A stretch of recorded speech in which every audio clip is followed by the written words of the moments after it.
Thank you very much. It's a pleasure to be with everyone. I'm speaking with you from New York today, and it's really an honor to be with all of you. So at the height of the European sovereign debt crisis, the World Bank published a report on how Europe could regain its economic footing. The conclusions were remarkable. Rather than joining into the choir of those who demanded an altogether new growth model, the authors maintained that Europe should simply double down on what had made it so uniquely successful in the very first place. The authors pointed out that between 1950 and 1973, Western European incomes converged quickly toward those in the United States. And then until the early 1990s, the incomes of more than 100 million people in the poorer southern periphery, Greece, southern Italy, Portugal, Spain, grew closer to those in advanced Europe. And with the enlargement of 2004 and 2007, another 100 million people in Central and Eastern Europe were absorbed into the European Union, and again, their incomes increased quickly. The conclusion? Europe invented a convergence machine, and its most powerful mechanism is the acquis communautaire, the common set of rules which made Europe both intrepid and inclusive. To overcome Europe's economic woes, these rules needed to be updated and expanded and not abandoned. And these are the findings by experts working at a Bretton Woods institution and thus having the benefit of looking at Europe from a distance. As an American working at the ECB at a conference of a British newspaper on Croatia, I come to a similar assessment. Making use of Europe's rules and institutions for supervising banks in Croatia makes enormous sense. I've come to my role as the first American serving on the ECB's supervisory board with an enormous sense of respect and responsibility. And this sense is born from my personal experiences as a student in Europe and Germany, where I learned about and took to heart the importance of the European project and its incredible place in history. And it also emanates from my experiences both as a banker and as a supervisor in New York, where I faced many challenges. The experiences taught me well, taught me about the excellence of supervision, the need for excellence in supervision, and how important that is to economic well-being of our overall system. And sometimes this means making difficult decisions, even unpopular ones, for the longer term good. Certainly room for evolution toward excellence. Europe has made great strides when it comes to supervisory, very much to our collective longer term good. So our current situation bears this out. Stringent rules on capital, together with effective and consistent supervision, put banks in a much stronger position when the economic shock of the pandemic hit.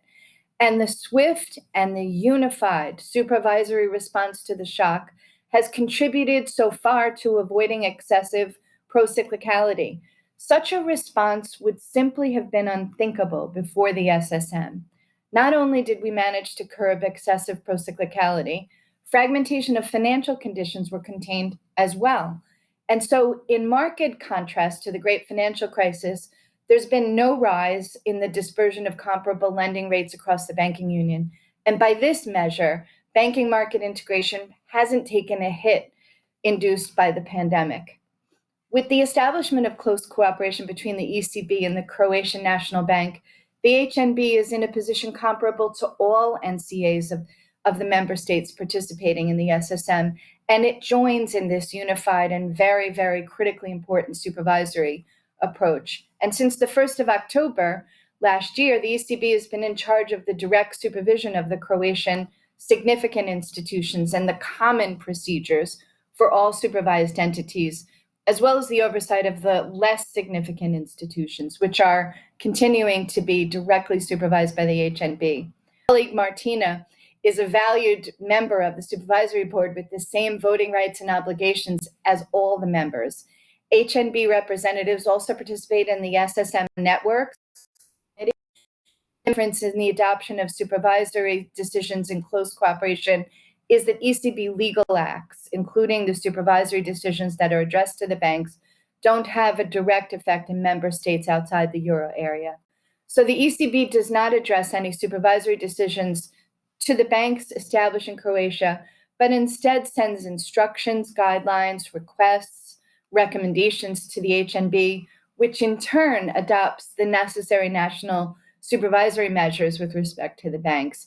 And the national law in Croatia requires the HNB to adopt the measures requested by the ECB in relation to the banks.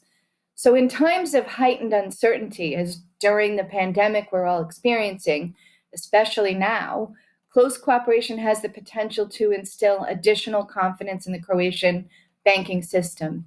Bank balance sheets, thorough asset quality review, significant institutions have benefited from the temporary relief measure commonly adopted across Europe, as well as the flexibility provided by the ECB. And all of this has been geared toward ensuring that the directly supervised banks can continue to fulfill their critical role in funding the real economy as the economic effects of the COVID-19 pandemic become more apparent in the weeks and months ahead. And in the supervisory board, the HNB can provide input into the decisions on large European banks active in Croatia. I'm confident that by safeguarding the safety and soundness of banks, the close cooperation between the ECB and the HNB will promote overall financial and economic stability, as well as the efficient allocation of capital. Last but not least, close cooperation is a step towards the eventual adoption of the euro in Croatia. Europe's convergence machine is outfitted now with an additional feature, and this is very much a positive, especially during this pandemic, which threatens lives and our economic well-being. Cooperation has been enabled immeasurably by the SSM. Thank you.